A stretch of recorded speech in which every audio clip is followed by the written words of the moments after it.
কেমন আছো বন্ধুরা? ছোটদের পুরাণ কথা চ্যানেলে সকলকে স্বাগত।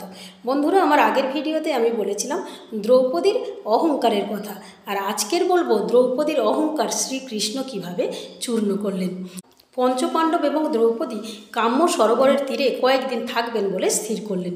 কয়েকদিন থাকার পর দ্রৌপদী হঠাৎ লক্ষ্য করলেন যে কাম্যসাগর থেকে একটু দূরে একটি তপবনের মতো বন রয়েছে।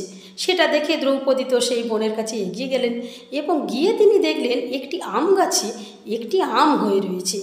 অসময়ে আম গাছে আম হয়েছে দেখে দ্রৌপদী তো খুব অবাক হলেন। তিনি অর্জুনকে ডাকলেন, ডেকে বললেন, পার্থ, অসময়ের ওই আমটি আমাকে এনে দিতে পারো? আমার খুব ইচ্ছে অসময়ের ওই আম গ্রহণ করতে। অর্জুন তো স্ত্রীর কথা শুনে গাছে উঠে আমটি এনে দিলেন। এটা দেখে কৃষ্ণ অবাক হয়ে গেলেন। তিনি খুব রেগে গেলেন।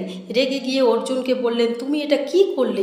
তুমি স্ত্রীর কথা অনুযায়ী আমটি এনে দিলে। তোমাদের বিপদ আসন্ন। এই বিপদ থেকে কেউ তোমাদের রক্ষা করতে পারবে না। কৃষ্ণের এই কথা শুনে যুধিষ্ঠির খুব চিন্তিত হলেন। যুধিষ্ঠির কৃষ্ণকে বললেন, সখা, কি বিপদ হবে বলো, আমরা কি বিপদে পড়ব? তখন কৃষ্ণ বললেন, এই তপবন হচ্ছে সন্দীপন মুনি। সেই মুনি ভীষণ রাগী। ত্রিভুবনের মধ্যে তিনিই হলেন বাকসিদ্ধ ঋষি। তার অভিশাপ কোনোদিন ব্যর্থ হয় না।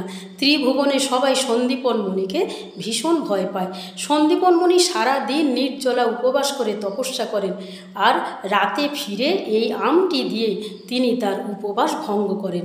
তিনি যদি এসে দেখেন আমটি নেই এবং তিনি আজকের উপবাস ভঙ্গ করতে না পারেন, তাহলে কিন্তু অভিশাপ দিয়ে তোমাদেরকে ছারখার করে দেবে। এ কথা শুনে যুধিষ্ঠির জোর হাত করে শ্রীকৃষ্ণকে বললেন, আপনি আমাদের বাঁচান। এর প্রতিকার কি করতে হবে আপনি বলুন। তখন শ্রীকৃষ্ণ বললেন, এই আমটিকে যদি আগের মতো ওই গাছে প্রতিস্থাপন করতে পারো, তাহলেই সব দিক রক্ষা হবে। এই কথা শুনে পঞ্চপাণ্ডব খুব চিন্তিত হয়ে পড়লেন। আগের মতো আমটিকে আবার গাছে কি করে প্রতিস্থাপন করা যাবে? যুধিষ্ঠির আবার কৃষ্ণকে বললেন, তুমি এর উপায় বের করো। কিভাবে ওই গাছে আবার আমটিকে প্রতিস্থাপন করতে পারি? যদি আমার প্রাণের বিনিময়ে আমটিকে গাছে প্রতিস্থাপন করা যায়, আমি তাই করব। আমার প্রাণ দিতেও আমি রাজি আছি। তখন কৃষ্ণ বললেন, তোমার প্রাণ দিতে হবে না।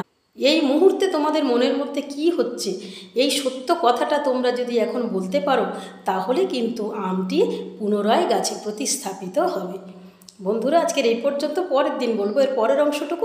আর আজকের কাহিনীটুকু কেমন লাগলো তোমরা লাইক কমেন্টস করে দিও। যারা আমার চ্যানেলটিকে এখনও সাবস্ক্রাইব করোনি, তারা আমার চ্যানেলটিকে সাবস্ক্রাইব করে দিও। নিয়মিত আমার কাহিনী শুনতে চাইলে বন্ধুরা আমার চ্যানেলটিকে ফলো করে রেখো।